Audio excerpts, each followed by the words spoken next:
एक हरे भरे पन्ना जैसे जंगल के दिल में, जहाँ पेड़ आकाश को छू रहे थे और सूरज हर पत्ती और फूल पर सुनहरा रंग बिखेर रहा था, एक नया दिन शुरू हुआ।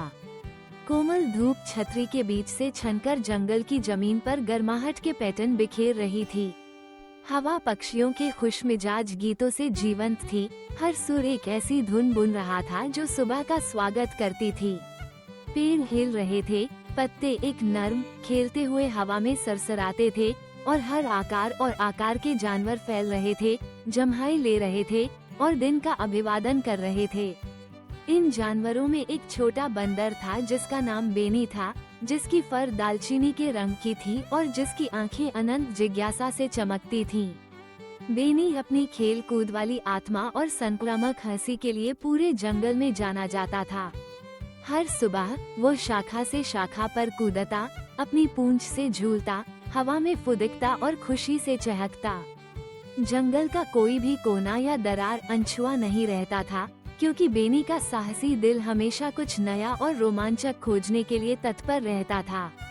इस खास सुबह जब बेनी पेड़ों की छतरी के ऊपर तेजी से दौड़ रहा था, एक पीली चमक ने उसका ध्यान खींचा। वो रुक गया, एक मजबूत शाखा से उल्टा लटकते हुए और एक ऊंचे प्राचीन पेड़ के तने की ओर झांका। वहाँ काई के बिस्तर पर एक केला पड़ा था जो उसने कभी नहीं देखा था। वो धीरे धीरे चमक रहा था, उसकी सुनहरी त्वचा ऐसे चमक रही थी जैसे वो खुद सूरज की रोशनी से बनी हो। बेनी की आंखें आश्चर्य से चौड़ी हो गईं। वाह, क्या चमकीला केला है, उसने फुसफुसाते हुए कहा और पंजों पर चलकर करीब गया। उसने बाएं देखा, फिर दाएं, कोई और जीव नजर नहीं आया। प्रलोभन बहुत बड़ा था, सिर्फ एक काटने से कोई नुकसान नहीं होगा, उसने तर्क दिया। उसके चेहरे पर एक शरारती मुस्कान फैल गई। एक छलांग और एक कूद के साथ बेनी ने जादुई केला उठाया। उसने एक छोटा सा काटा, एक पल में दुनिया बदल गई। एक चमकीली चमक, सितारों की बौछार और अचानक बेनी खुद को जमीन से धीरे धीरे ऊपर तैरता हुआ पाया।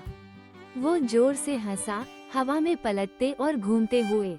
मैं उड़ सकता हूँ, मैं इतनी ऊंची कूद सकता हूँ, मुझे महसूस हो रहा है, जादुई, उसने कहा। हर शब्द में खुशी चमक रही थी। नई शक्तियों के साथ बेनी पेड़ों की छतों के ऊपर उड़ता हुआ बादलों के बीच से गुजरता, उन पक्षियों से बातें करता जो उसके साथ उड़ते थे। उसने पाया कि वो उनके गीतों और चहचहाहट को समझ सकता है और साथ मिलकर वे ऐसी धुनें गाते जो पेड़ों को झूमने और फूलों को ताल में खिलने पर मजबूर कर देती। अपने हाथ की एक लहर से बैलें झूले में बदल गईं और सबसे ऊंचे पेड़ की तने दोस्ताना मेहराबों में मुड़ गए। बेनी खुशी से हंस पड़ा, बादल से बादल पर उछलता और हंसी को बारिश की बूंदों की तरह बिखेरता रहा। बहुत देर नहीं हुई थी कि अन्य जानवरों ने हलचल देखी। एली हाथी, जो हमेशा कोमल और बुद्धिमान रहती थी, हैरानी से अपना सूंड उठाए जब उसने बेनी को तैरते हुए देखा, जो एक छोटे सूरज की किरण की तरह चमक रहा था। बेनी, तुम्हारे साथ क्या हुआ? उसने पुकारा। ऊंचे से सब कुछ देख पाने वाली जिराफ गिगी हैरानी से पलकें झपकाई। तुम क्यों चमक रहे हो, बेनी? उसने बेहतर देखने के लिए अपनी लंबी गर्दन को झुकाते हुए पूछा। उत्साह से भरा, बेनी ने अपने दोस्तों को जादुई केले और उससे मिली अद्भुत चीजों के बारे में बताया। उनकी आंखें चकित और प्रसन्नता से बड़ी हो गईं। जल्द ही ये खबर जंगल भर में फैल गई और हर तरह के जानवर इकट्ठा हो गए। उत्साह उमड़ पड़ा और किसी ने चिल्लाया, चलो जंगल की पार्टी करते हैं। संगीत हवा में फूट पड़ा, हर जगह से और कहीं से एक साथ आ रहा था। जानवर नाचने लगे, एली गोल गोल घूमी, उसके बड़े कान खुशी से फड़फड़ा रहे थे। गीगी डोलती और झूमती रही, उसके पैर एक सुंदर लय में हिल रहे थे। तोते हवा में उल्टे फड़फड़ाते, उनके पंख चमकीले रंगों से झिलमिला रहे थे, जबकि बेनी चारों ओर तेजी से घूम रहा था, केले के छिलके कन्फेटी की तरह उछालते हुए। हंसी गूंज उठी और जंगल खुशी से चमक उठा। लेकिन जैसे ही पार्टी अपने सबसे खुशहाल पल पर पहुंची, पेड़ों के बीच एक अजीब हवा चली।